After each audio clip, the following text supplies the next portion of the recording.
El otro día, en uno de esos momentos en que mi cerebro es asaltado por un golpe de dopamina, como resultado de haber visto animes donde hacen deportes específicos y me da por querer practicarlos, me llegó una llamada de emergencia. Y es que yo tenía la cura de este amor. Hicieron ese llamado para que yo vuelva. No estaba viendo que estaba sufriendo y que es muy dura esta prueba.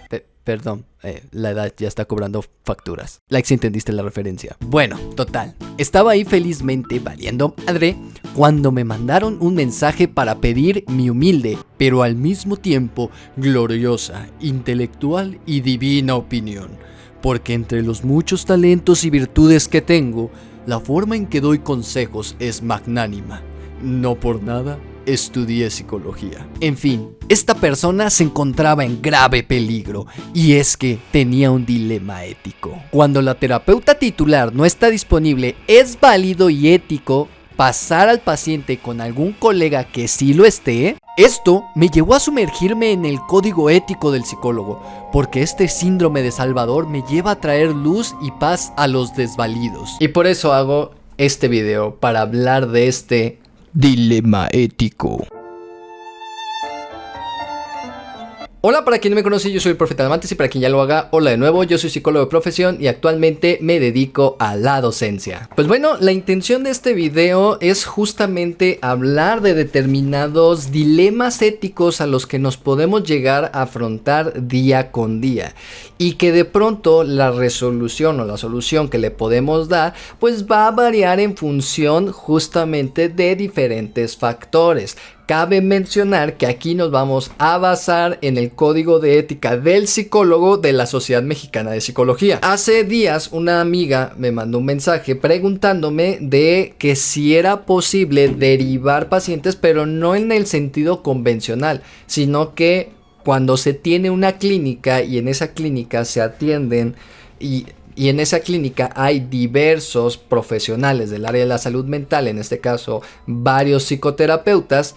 Cuando llega un paciente y el terapeuta titular no se encuentra porque está enfermo, porque salió de vacaciones, porque qué sé yo, es viable o es posible el pasarlo con otro de los terapeutas de la misma clínica. Y a primera instancia vamos a hablar de esto. Si tú ya sabes que vas a salir de vacaciones en determinadas fechas, pues no agendas para esas fechas. Esto sería el sentido común, ¿vale? Desde ahí vamos a partir. De igual forma, si por X o Y razón tú te llegas a enfermar, lo más recomendable sería justamente el que pospongas o reagendes esa cita. Sin embargo, dejando de lado estas dos cuestiones, ¿es viable o es posible hacer estas derivaciones dentro de una misma clínica? En primera instancia vamos a hablar acerca de este elemento de la confidencialidad, ¿no? El hecho de pasarlos con otro terapeuta, aunque sea de la misma clínica,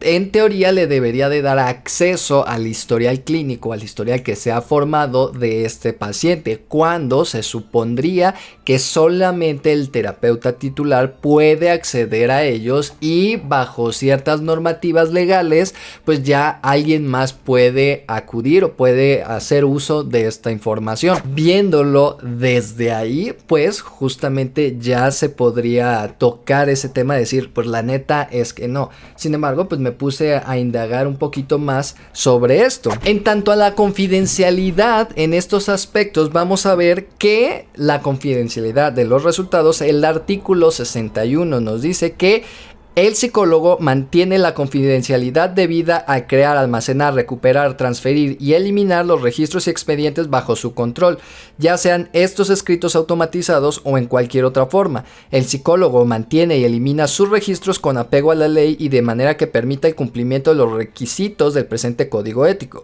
El psicólogo está obligado a tomar las medidas pertinentes para proteger sus registros electrónicos de cualquier forma de incursión por parte de extraños. El psicólogo que actúa como perito por la naturaleza de su rol como auxiliar de la justicia no está obligado a mantener la confidencialidad de los resultados de sus valoraciones ante el juez o autoridad a quien debe informar tales resultados. Entonces, como bien sabemos, pues como psicólogos no podemos hablar y no podemos pasar información de las personas con las que trabajamos. En el artículo 73 dice: el psicólogo toma las medidas razonables para proteger de forma apropiada los derechos y el bienestar de participantes humanos, otras personas afectadas por la investigación y el bienestar de los sujetos animales. Ahora, aquí hay un punto importante que nos pudiera llevar al entender qué otras dinámicas o qué otros aspectos pudiéramos llevar, ¿no? El artículo 83 nos dice: el psicólogo se abstiene de aceptar obligaciones profesionales o científicas cuando relaciones preexistentes pudieran crear un riesgo de daño. Si un psicólogo se percata de que debido a factores imprevistos ha surgido una relación múltiple potencialmente dañina,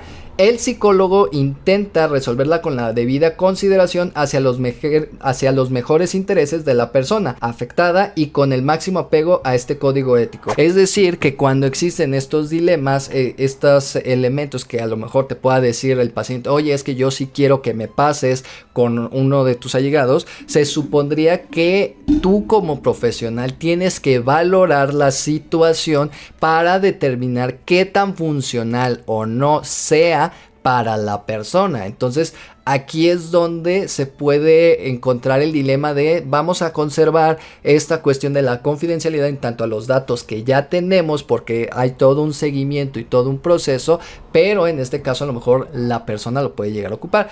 Sin embargo, aquí entra esta cuestión de qué situaciones ameritan la atención de urgencia de un paciente, porque entonces a lo mejor no estaríamos hablando de darle continuidad al proceso, sino de una contención emocional o de intervención en crisis. Justamente estamos haciendo este ejercicio de hablar con el código ético de cómo puedo actuar, de qué manera me puedo mover, qué situaciones aplican, qué otras no, qué puede moldearse. Sin embargo, el artículo 99 también nos dice que el psicólogo discute con sus clientes o pacientes tan oportunamente como sea posible en la relación terapéutica asuntos apropiados tales como la naturaleza y curso anticipado de sus intervenciones, sus emolumentos y confidencialidad. Cuando el trabajo del psicólogo con pacientes o clientes se haga bajo supervisión, la discusión anterior incluirá ese hecho y el nombre del supervisor cuando el supervisor tenga la responsabilidad del caso. Cuando el terapeuta sea un estudiante, también se informa al cliente o paciente de ese hecho. Entonces aquí se supone que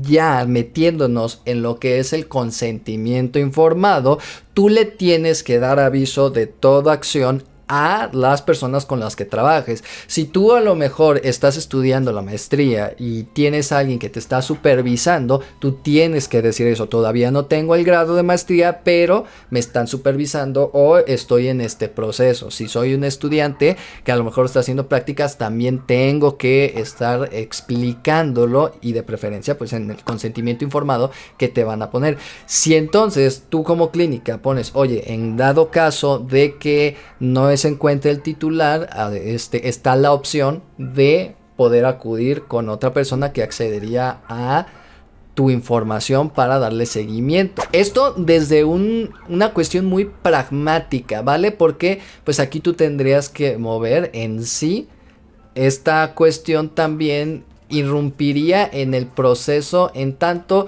toda esta dinámica que se ha hecho de la relación terapéutica, porque eso también es una cuestión importante, pero si tú le haces este cambio, pues va a ser un poquito más complicado, y muy probablemente esa sesión, para verlo en términos claros, no va a contar, no va a valer, porque pues se tiene que llevar todo un proceso. Y aunque tú puedas ver lo que es el historial clínico de la persona, pues realmente esto no te va a dar la perspectiva que el terapeuta titular ya formó a través del tiempo que ha estado atendiendo a esta persona.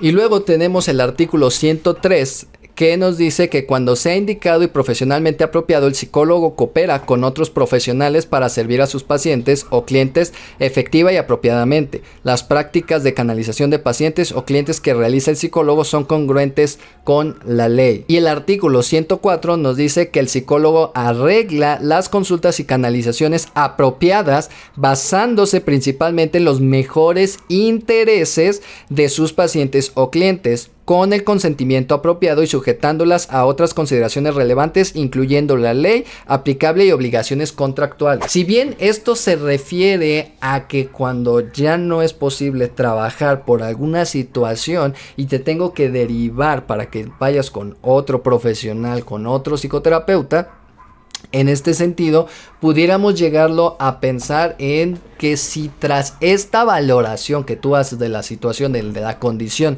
del paciente, del consultante o de la persona, cliente con la que estás trabajando, consideras que es viable que la pueda llegar a entender otro terapeuta en tu ausencia. Porque aquí se pueden involucrar otros intereses, ¿no? Que tú en determinado momento ya te dijeron, oye, ¿sabes qué? Pasó esto y tienes que venir, pero tú ya tenías cita, pero es una emergencia, y las personas pues también hacen una inversión a la hora de ir hasta donde está tu consultorio y hacen un apartado de su tiempo, y entonces hay personas que aprecian o valoran mucho el horario o el tiempo que determinan por sus agendas y todo, y que se pudiera llegar a considerar el que esa sesión se pueda atender. Una vez más, no estoy diciendo que es lo más recomendable. Estamos llevando como este ejemplo a extremos para poder platicar acerca de dilemas éticos. Ahora, el artículo 108 pues nos dice, al decir si se ofrecen o no servicios a personas que ya se encuentren recibiendo servicios de salud mental en otro sitio, en este caso con otro psicoterapeuta, el psicólogo considera cuidadosamente los aspectos relativos al tratamiento y su potencial para el bienestar del paciente o cliente. El psicólogo discute estos aspectos con el paciente o cliente o con otra persona legalmente autorizada en representación suya, es decir, si son niños, son adolescentes, pues se trabaja con los tutores. Con el fin de minimizar el riesgo de confusión o conflicto, consulta con otros proveedores de servicio cuando resulte apropiado y procede con cautela y sensibilidad a los aspectos terapéuticos. Ahora, no es solamente que tú como el terapeuta titular estés valorando la situación para saber si es viable o no, sino que también esto se lleva a cabo con quien lo vas a derivar, que se dialogue, que se hable para que también él determine si cuenta con las habilidades para poder darle continuidad, porque muchas veces sucede que en una misma clínica convergen diversos enfoques psicoterapéuticos, ¿no? Entonces, si la persona está trabajando desde cognitivo-conductual y a lo mejor tú estás trabajando desde sistémico-familiar, puede que exista una discrepancia en tanto a los métodos de trabajo que al final de cuentas a quien van a terminar confundiendo puede llegar a ser al paciente, de las formas en que se pueda llegar a trabajar. Entonces aquí ya se lleva a una discusión, a un diálogo que incluye al titular, que incluye al auxiliar y que en este caso también incluiría al participante, o perdón, pienso como investigador, y también al consultante, ¿vale? Porque este debe de estar consciente y se le debe de informar sobre este tipo de cambios u opciones en todo momento para que esta persona decida sí o no después de toda esta valoración. Y continuando con la confidencialidad, el artículo 132 nos dice que el psicólogo tiene la obligación básica de respetar los derechos de la confidencialidad a aquellos con quienes trabaja o le consulta, reconociendo que la confidencialidad puede establecerse por ley o por reglas institucionales o profesionales o por relaciones científicas y toma las precauciones razonables para tal efecto. Y el artículo 134 nos dice que el psicólogo discute la información confidencial obtenida en relaciones clínicas o de consultoría o los datos de valoración relativa a pacientes y clientes, ya sean individuos o organizaciones, estudiantes, sujetos, participantes de investigación, chalala, únicamente para los propósitos apropiados de tipo científico o profesional y solo con personas claras y adecuadamente relacionadas con dichos asuntos. El psicólogo muestra información confidencial sin consentimiento del individuo solo cuando le obligue la ley o cuando esto lo permite para propósitos válidos tales como proveer servicios profesionales necesarios al paciente o cliente, Para obtener consultoría o asesoría profesional apropiada, para proteger al paciente cliente de algún otro daño, para obtener el pago de servicios en cuyo caso la información que muestre se limitará al mínimo necesario, y actuar como un psicólogo perito. En este aspecto se supondría que cuando tú discutes cierta información sobre un paciente, tiene que ser bajo ciertas normas, en el sentido de que no tienes que dar datos generales y que generalmente están enfocados a un espacio educativo, no como lo puede pasar en una clase que te platiquen sobre hay un paciente varón de tanta edad, ¿no? Y refiere tener esta problemática. Entonces, estos elementos son sustanciales, pero no te dan más allá para identificar quién es. O sea, lo negativo aquí sería de que estoy trabajando con un niño que vive en la Mercedes y que se llama Pablito y que su papá lo ha maltratado, ¿no? Porque pues entonces tú ya sabes dónde vive y cómo se llama, y fácilmente pudieras ir a ver y preguntar por Pablito a esa colonia. No sé si exista un Pablito y tampoco sé si existe una colonia Mercedes.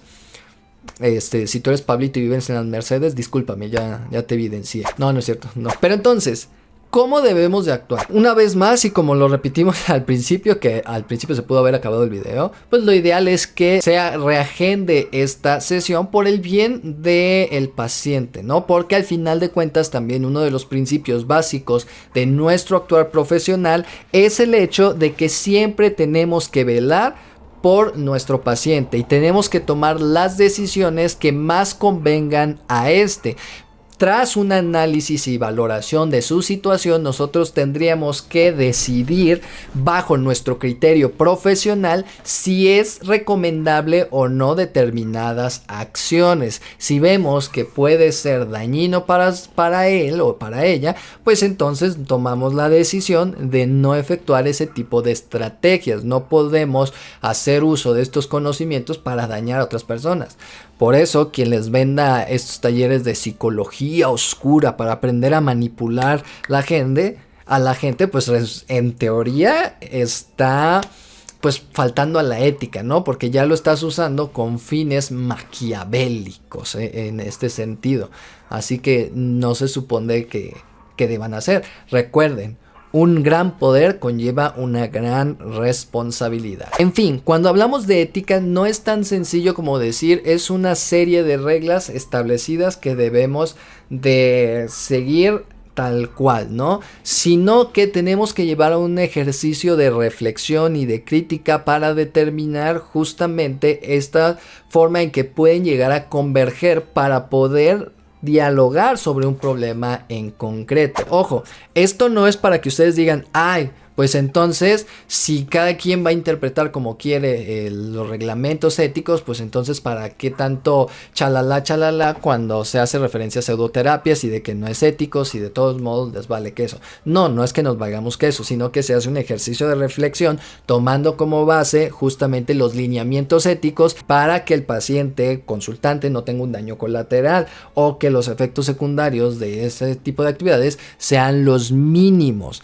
Si tú aplicas este tipo de pseudoterapias, pues realmente te sales de toda línea, porque pues todo apunta a que no deberías de hacerlo, porque debes de manejarte desde enfoques científicos, desde estudios que tengan esta confiabilidad y esta veracidad de que son funcionales, estas experimentaciones que se han llevado con anterioridad para que te digan, ok, esto está comprobado que funciona, y no que juegues a un volado de que, bueno, es que esto puede que funcione o esto puede que no, porque no tenemos certeza, más que tengo algunos casos donde no ha habido tanto daño, entonces esto para mí se traduce a que es funcional, porque mi abuelito dijo que le funcionó, pero no entendemos bien las variables de por qué se funcionó y tampoco tenemos certeza de que mi plan de intervención es el que realmente generó este cambio, porque no hay un control de variables, justamente, bueno, hay diversos elementos. Entonces no nos vamos por ahí, sino justamente en este tipo de situaciones de cómo actuar, de cuestiones muy puntuales que se pueden encontrar en su práctica profesional, cómo se puede resolver. Tampoco quiere decir que yo tenga la verdad absoluta, quizá ustedes pueden llegar a tener otra postura, otros datos, otro manual, otro código ético que pueda dar más razón y más contexto o más información sobre cómo actuar en este tipo de situaciones. Si es así, dime tú qué opinas. De verdad, esto es un ejercicio de diálogo. Sí me importaría mucho o me gustaría mucho que pusieras en los comentarios de qué forma tú resolverías este dilema. Y pues nada, no te olvides de seguirme en todas mis redes sociales, en suscribirte a este canal y activar la campanita de notificaciones. Recuerden que tenemos que llegar a los 100,000 suscriptores, se los agradecería. Ya casi llegamos, nos faltan alrededor de 25,000. Y nada, yo les mando un beso y un abrazo de manera consensuada y los dejo continuar con su existencia. Bye.